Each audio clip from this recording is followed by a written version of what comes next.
This workshop called Creating Your Cutting Garden was originally scheduled to be given at Trestle Street Studios in Saranac Lake, but because of the pandemic, I thought we had to cancel it. And however, I had most of the materials put together already, so I thought I would just do it online.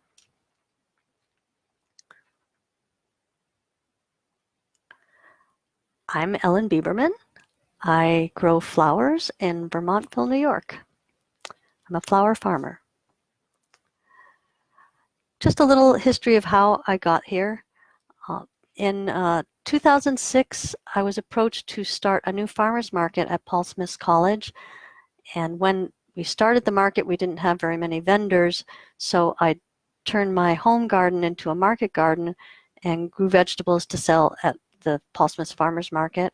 I also did a CSA, Community Supported Agriculture Share. A couple of years later, I started another farmers market in Tupper Lake at the Wild Center.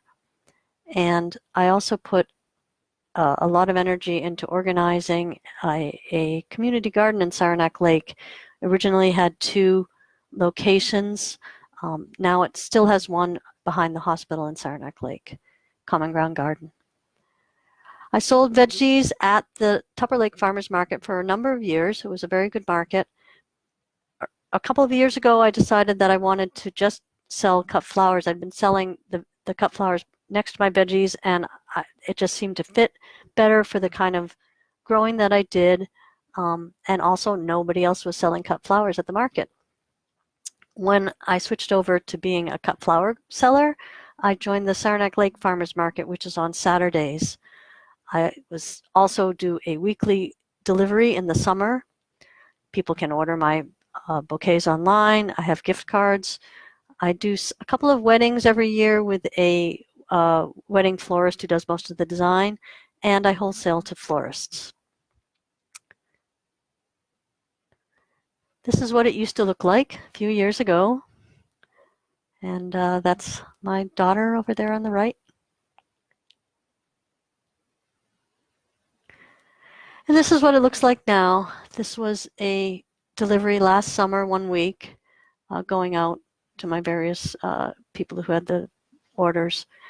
Now, some of these flowers are a little tricky to grow without special a hoop house and some other special care.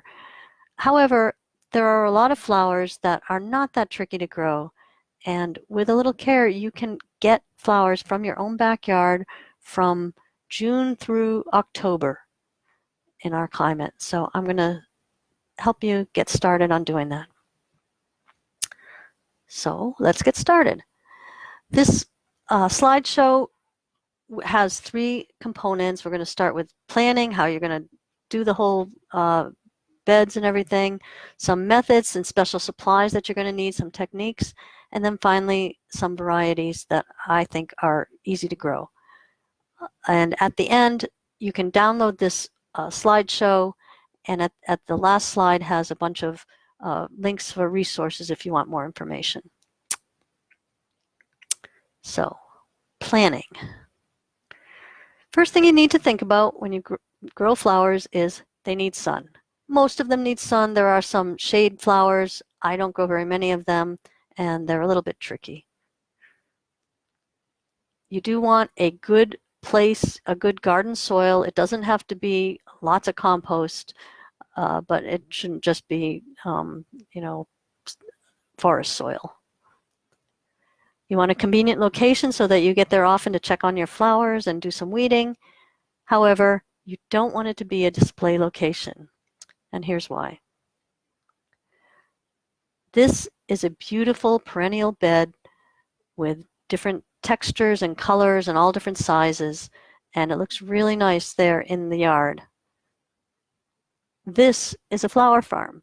Notice that all the flowers are in rows. There are a lot of the same flowers. This is a really nice one down in North Carolina. And when you cut the flowers out of your rows, it just looks like greenery. So it's not the most attractive thing out in your yard. And this is a flower farmer, me, a few years ago. Planting considerations. Now, you want to make sure that you need to think about how sensitive the plants are to frost. Some are, some aren't. You want to think about how long it's going to take for them to bloom. Space requirements. There are some of the plants are very big. Perennials can get very large and they will be there for a long time. And whether they need support or they don't need support. Now, you're going to probably want to you're going to put your early bloomers together and your late bloomers together so that it's like a little farm. And so you don't want to have big holes in your cutting garden bed. So you want them all to go in at one time and all to come out at the same time. And you will probably want your perennials in their own space. Well, let's go over what are the types of flowering plants that we have. So annuals are the kinds that you usually buy from the greenhouse in the spring or from the hardware store. They're in the little pots, and there's petunias and pansies and things like that. They will die in frost. You have to plant them every year, but they have a really long bloom period. They will continue to bloom all through the summer. That's what makes them worth it. And you can start many of them from seed, and it'll give you a much bigger variety than what you get from the greenhouses. Biennials are kind of an unusual group of plants. You can plant them in the fall or in the spring, and they will grow. They won't last for more than a couple of years, and they usually won't bloom the first year. Some of them are like foxgloves is one of the kinds. Rudbeckia is a kind of biennial. They're usually pretty low care plants, which is really nice. And then perennials you're going to plant once and they will live for a very long time. You want to make sure you give them a nice place to live, a lot of whatever space they need. They bloom according usually to day length, so it's not really temperatures, but they bloom on a fixed schedule. And some of them live for a very long time. The peonies that I started my flower bed with came from my mother-in-law's house. They had lived there 40 years. And she did not plant them. And I got them from her about 15 years ago. So they're very old plants. Now, when you think about what you're going to want in your vase at each time of year, you want to have a variety of flower sizes and shapes. So you'll want flowers with different shapes, which is disc shape, a spiked shape. It's called a raceme. That'll be tall and will give a little extra height to your bouquet. Drooping shape will kind of go outwards and down, and some grasses are like that. And then the last kind is one that I call kind of a starburst, and you'll see what I mean. It's not really what other people call it, but you'll see. For the sizes, you'll have a focal flower, maybe 1 to 3 per bouquet. Lots of smaller flowers for fillers. Foliage, you can almost never have too much of that. And then you might use branches if you have flowering shrubs or shrubs with some really nice leaves on them. And here are some flowers that sort of show what I'm talking about. Dahlias are usually a focal flower. There's often really big ones, and they have the disc shape, and you won't put too many of those in a vase. Rudbeckia, or the black-eyed Susan, has a disc shape also, but is a smaller flower and often is used as a filler flower. And this variety here is called Prairie Sun. I really like it. It's got that light center on it. Delphinium and foxgloves are large, tall flowers. Delphinium sometimes are on their own. You might not even put anything else in your vase with them. The spiked look. Over here, Amaranthus is a droopy flower, and it's got that great name, Love Lies Bleeding. The green one is a green cascade, kind of flows down. And here's another version of a flowing down one, which is Ruby Silk Lovegrass, which I really like. Then the starburst, again, what I'm thinking of as the starburst flowers is the something like a bachelor's button, which has those nice little pins coming out. The other one are these umbel flowers that have a flat top. Daucus dara is a good example of those kind. So something to think about. Now, when you've got to think about planting around here, you need to think about when the frost is going to be. Now, according to the Raybrook Weather Service, at June 1st, you can 50% of the time you can expect freezing temperatures. Now, of course, we are in a climate change time, and things are moving pretty quickly, so you may be able to get away with it much earlier. And you also will know your site, hopefully, when you do get when you really do get frosts. And then the first frost date in the fall, 50%, is September 14th. Now, and I just want to mention that we're in zone 4B, 4A, excuse me, what they call, which is mainly based on the minimum temperatures that you have in the winter. So if anyone asks you, that's what zone we're in. So this means that you have 104 frost-free days. Now, most seed vendors will tell you, will say somewhere on the packet how long it will take to bloom time. And some of them take 110, 120 days. Now, you can still grow those in this area, but it means that you do have to start them inside, and then we plant them out when they're a little bit bigger after the frost is gone. All right, and this is a picture of my walk-in cooler 1 week last year. My husband built this last summer for me, and it has really changed my life, having a place to keep my flowers. And I think this was in pretty early spring. Let's go on to tools and methods. All right, start your seeds. You're going to want some fresh seed starting soil. Do not reuse soil. This is to just keep disease down. You can find this in various places. Don't buy what they call potting soil. That is for indoor plants, and it's too dense for seed starting. You'll need some lights. I use a couple of work lights, just 4-foot lights, fluorescent lights. A windowsill is not going to be adequate for starting seeds, especially early in the season. You'll want clean 6-pack containers. You can sanitize them with a light bleach solution, or you can use soil blocking, which you'll see in a minute what I'm talking about. And you'll need some fertilizer. Usually after the first week or so, you'll need to give them fertilizer every 7 to 10 days. The seed starting soil usually does not have very many nutrients in it, so they need a little something. This is a soil starting block. I was hoping at my workshop to show people this, but these are these fun little things that you moisten the soil and make these blocks with it. As you can see with this one, it's got these extra little spaces, and they're different size blocks. So what you can do is you can start them in a little block that's about this size, put a 1 seed in each block, and then when they get a little bit bigger, you can transplant them, take the whole little block and stick it in this hole here, and it really isn't, it doesn't hurt the roots at all. It's a very easy way to do. I like the soil blocks. I find they do better, maybe because they have more soil in them than the smaller packs, and I have less cleaning. I don't have to worry, but I haven't had any problem with disease since I've started using them. It's a little bit more work to make them, and of course you have to buy the tool. Another thing you will need if you're going to grow flowers is you'll need different supports. Definitely stakes and netting, some flower netting that goes horizontally that helps them get straight stems. And sometimes for larger ones you can make what I call a corral with stakes and twine.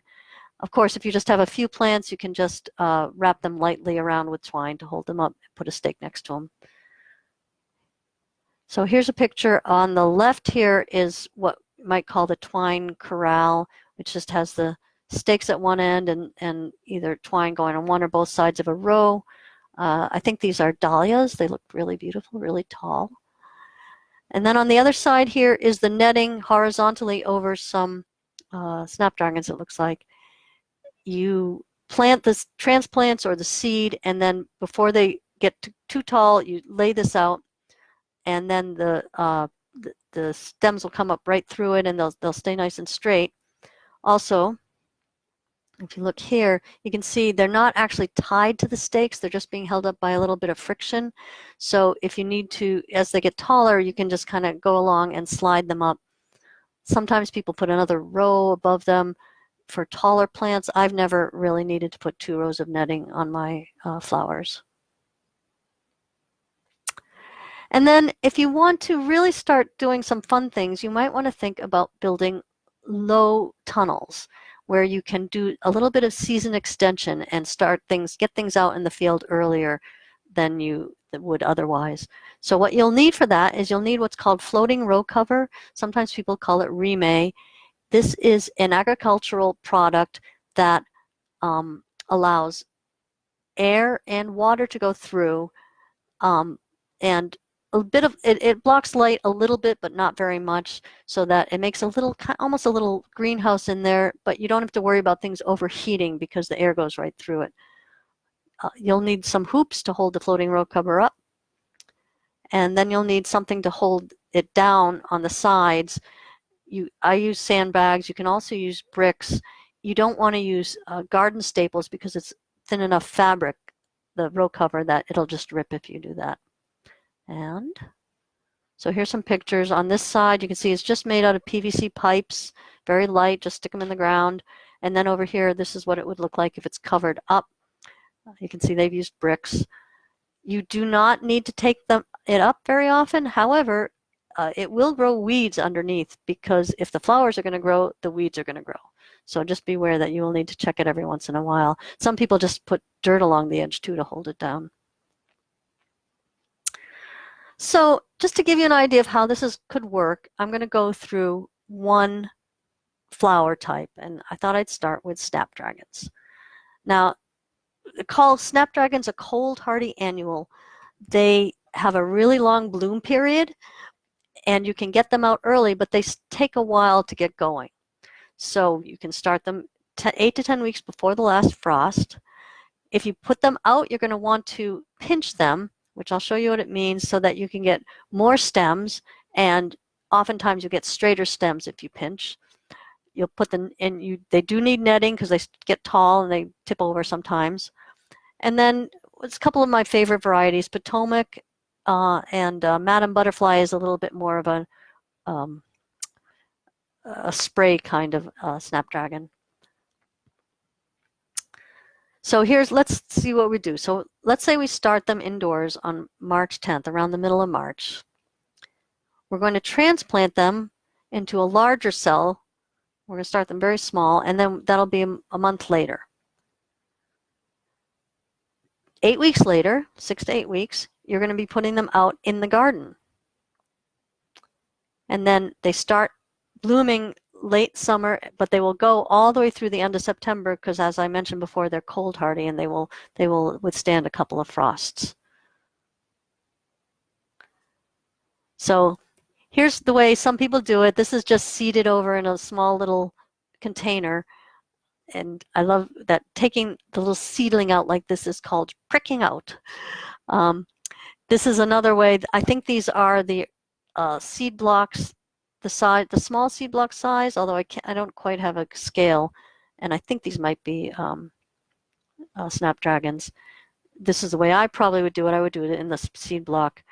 That way I don't have to worry about this tiny little root here as I'm transplanting. When you put it into the ground, or when you're transplanting into a larger space, this is when you pinch. You go right down to, you don't go all the way down, but you go down a couple of nodes past the growing point, and then each one of those is going to make a new growing flower stem. Some plants you can even do it a second time, not snapdragons. And then here they are being netted in the field. And I think she also has a weed barrier there. Now, each flower has a different way. There's a lot of different ways for post-harvest handling on flowers. I'm giving you a general idea. There are a lot of little tweaks, though, that you will want to probably learn. Definitely avoid the heat of the day. This morning is the best time to harvest. The evening is the second best time. Most flowers are cut when they're about a third to half of the buds are open. Like I say, there are some exceptions to this. Some are more, you can cut more in buds. Some have to be pretty much fully open. If you, they have a lot of blooms that are down under, that might be in the water or that are already done. You're going to take them off. You're going to take the leaves off that are going to be under the water, at least a third of the leaves. You don't want, when the stems go into the water, you want them to be putting all their energy into the flowers that you're keeping, not the ones that have already gone by. And you'll stand it upright in a tall container with cool water for at least 1 to 2 hours. You can go up to 12 hours or even longer if you have a cool place to do it. I have my nice walk-in cooler. You can also put it in the basement or in your garage, and you know, a fairly dark place would be a good place for it. And then you're going to recut them before you go in a vase. And I'm just showing you what happens if you don't stand it up in a cooler. Snapdragons have what's called geotropism. So these were laid on their side and they reached up towards the sun, or just, you know, away from the earth. And once this happens, they won't go back. So a number of flowers have this quality, so you have to be careful. Okay. All right, so let's talk about some of my favorite varieties. Iceland, and I'm doing this in order pretty much of bloom time. It's not exactly, but it kind of goes through the season with this. Iceland poppies are a really nice perennial. They're easy to start, and they will self-sow, and they'll make little bunches of poppies all over. One thing about them, they're very delicate looking. They don't last very long in the vase, so there's a trick to make them last at least a couple of days. First of all, you want to get them in crack bud stage, which I didn't mention here, but it means they're just about to open. And then before you put them into the cool water, you can either sear the stems with a lighter, or what I do is I take a couple inches of boiling water, dip them in for, you know, a few seconds, take them out, and then put them in the cooler to take up water. It gets rid of some of the sappiness and it makes them last longer. Some of the nice varieties that you can get are Champagne Bubbles, has the big flowers, and Sherbet Mix is another one with a lot of pale colors, which are very pretty. Lady's Mantle. This is a perennial that a lot of people know. It's usually grown for this pretty leaf that it has, but in the spring it grows a lot of these nice yellow flowers that are just perfect little filler flowers. They last a very long time in the vase. They're very dependable, and they go with almost anything. Once you plant some lady's mantle, the mounds just continue to grow year after year.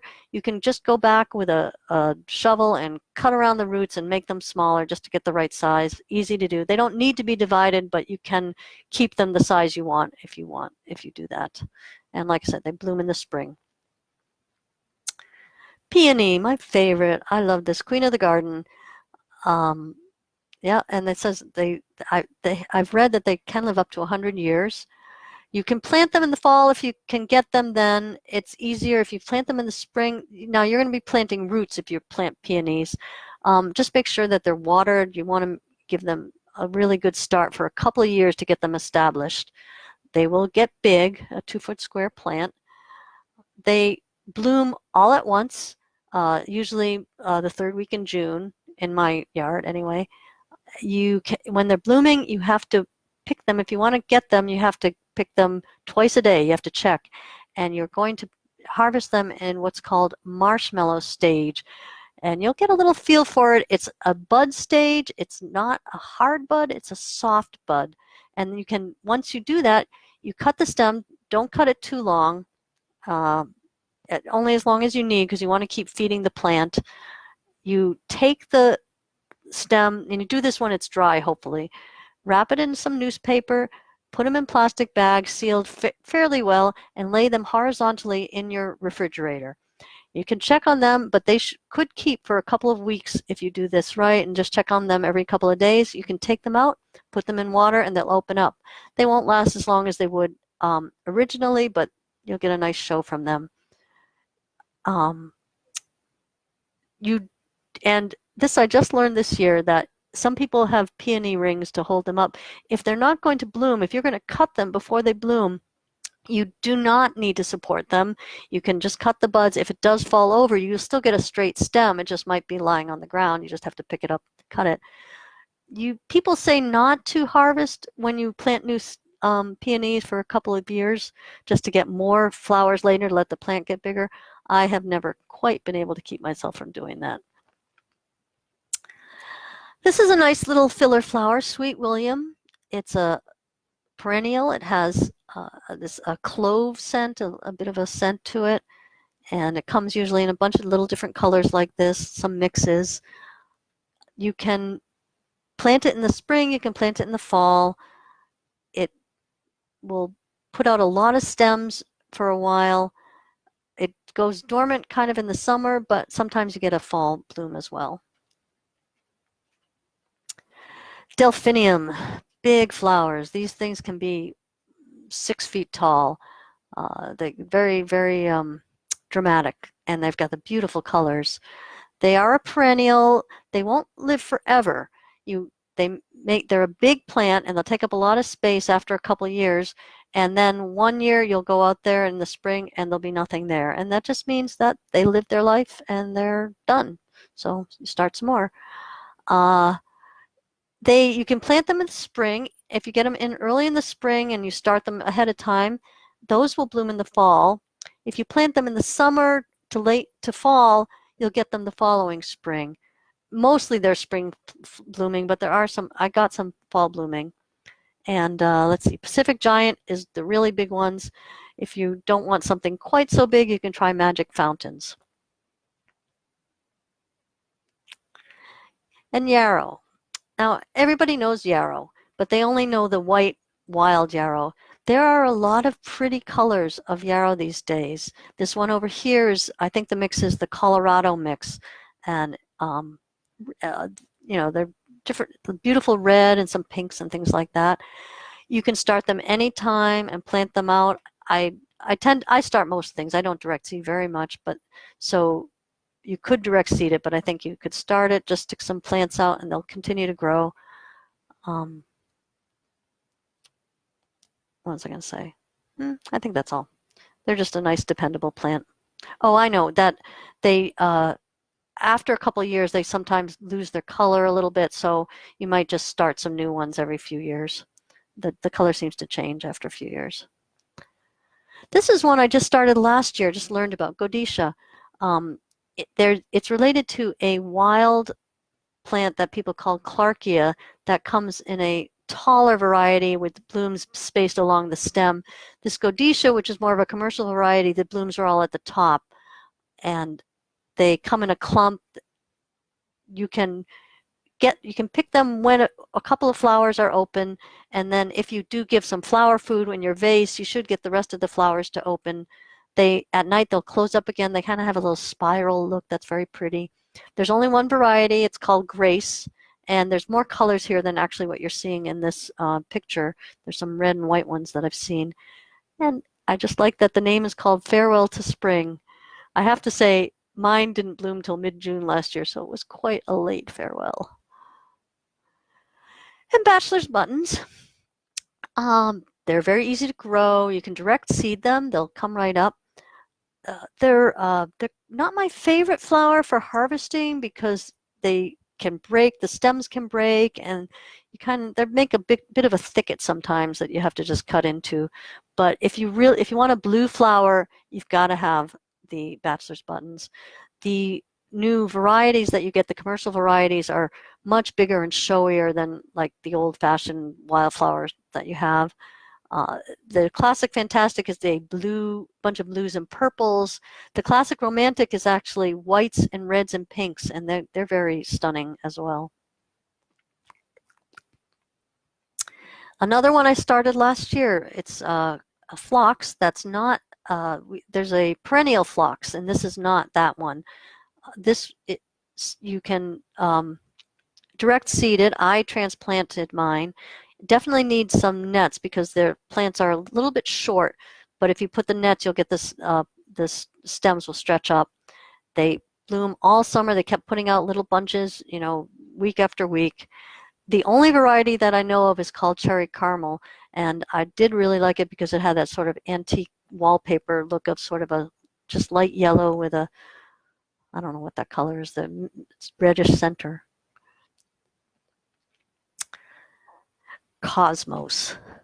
Cosmos is one of the easiest to grow and just one of the most rewarding. You direct seed it. It grows all summer long. You can cut it deeply and then it will grow longer straight stems. It's sort of a bit of a pinching. You do want to make sure to get rid of the old bloom so that it'll make new ones. I put down the variety Cupcakes, which is this one, which is my favorite, but there's actually a lot of other varieties. There's Snowball, which makes some white ones. There's reds. There's Picotee ones that have edges that are pretty. So I just recommend growing Cosmos. And I just want to say Cosmos is usually a filler flower, but you can take a whole bunch of them and make a nice bouquet out of them. Asiatic lilies. Now these are going to be bulbs that you get. Corms, actually, they're not really bulbs. They are perennial. They'll come back year after year. There are some beautiful hybrids these days. I use LA hybrids, or there's Oriental hybrids. And let's say they will bloom very, they're really showstoppers. A couple things about them. The stamens will stain, and so you'll want to remove them. Also, the pollen from the stamens is actually really bad for animals. Now, I have had lilies in our house with pets for years now, and I've never noticed it. However, if they do get it on them, like a cat brushes against it and they lick their fur, it can be very dangerous for them. So you really want to remove the stamens if you bring them inside. And then, of course, the dreaded lily beetle is the only thing to think about. This guy. If you see these, you got to go out and you got to take your bucket of soapy water and knock them off. I had some last spring and I got ahead of them, and then I didn't have any problem later on. I sometimes use some safer soap with them, and I use a organic pesticide sometimes, which I can't remember the name of right now.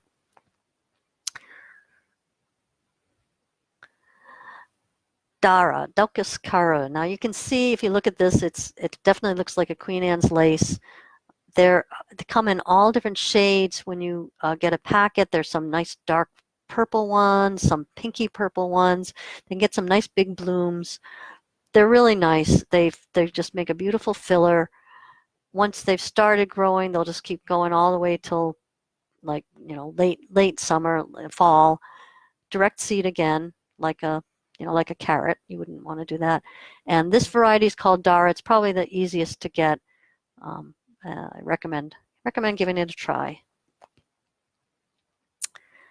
Grasses, you should have a bunch of grasses. Now I'm giving you a few varieties here, but there's a lot of them, and they just really add something where you just have a little bit of green along with your flowers. Just makes them look so much nicer. You usually direct seed some of them. You can maybe get a start on some by transplanting, but this variety here is Frosted Explosion, and I'm going to show you a couple more on the next page. This, of course, is Bunny Tails, sort of self-explanatory, and that actually I've used green and dried, and it just kind of keeps the fluff stays together on the dried. Most of the grasses can be used dried. And then this is a thing called Utrecht Blue Wheat. It's not really, can't really show you, but it can be very tall. It goes very nicely. Comes out, it's a later grass, and it goes well with things like sunflowers and sort of fall colors. And speaking of sunflowers, here we are. Everybody wants to grow sunflowers. Everyone should grow sunflowers. Things to think about. There are two kinds of seeds that you can get. There's one that will just make one bloom per seed. They make the big, gorgeous blooms up here. Once they've been cut, they will not make another bloom, so you can just, get rid of them. The branching ones will continue to make flowers after you cut them. They don't usually have as long stems, and they're usually a little bit smaller. I actually start some in pots sometimes, but you do really have to worry that they don't go out before frost. They obviously need a strong support. The wind will blow them down, and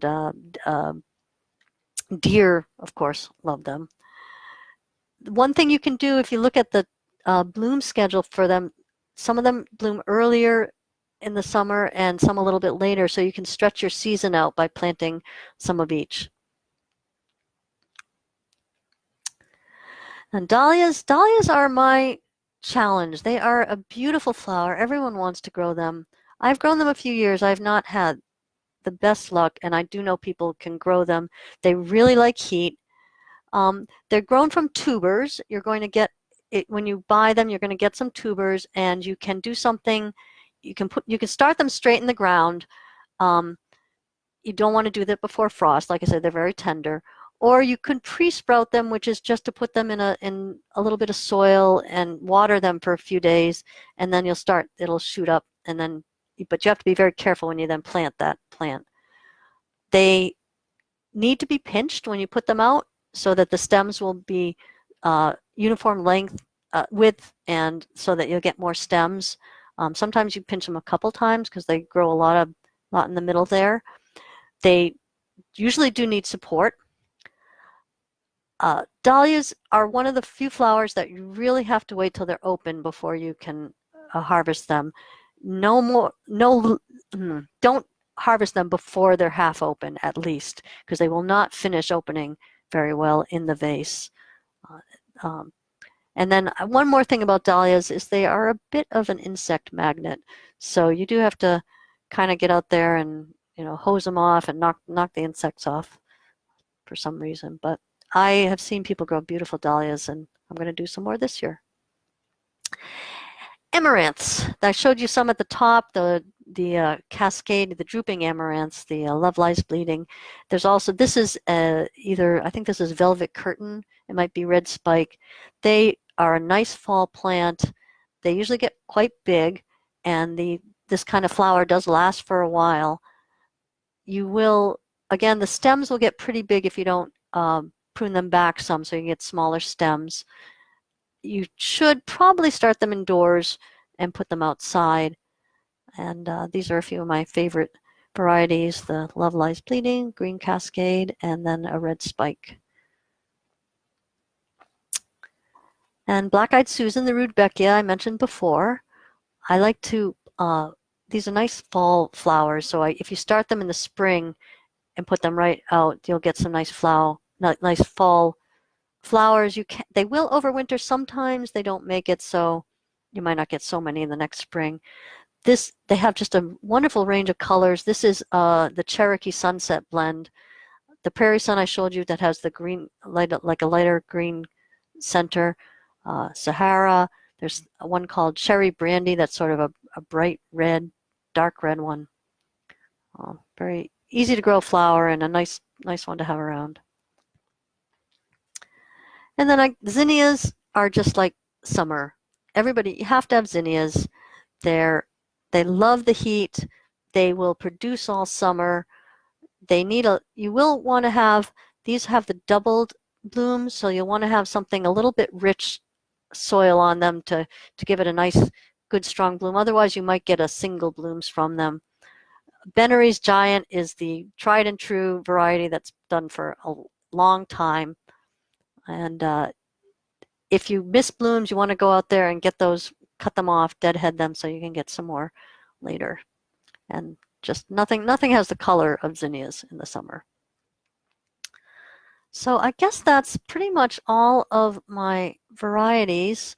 I'm just going to go, these are some of the places that you can look for some things that I've mentioned. I buy a lot of seeds from Johnny's, a couple other places.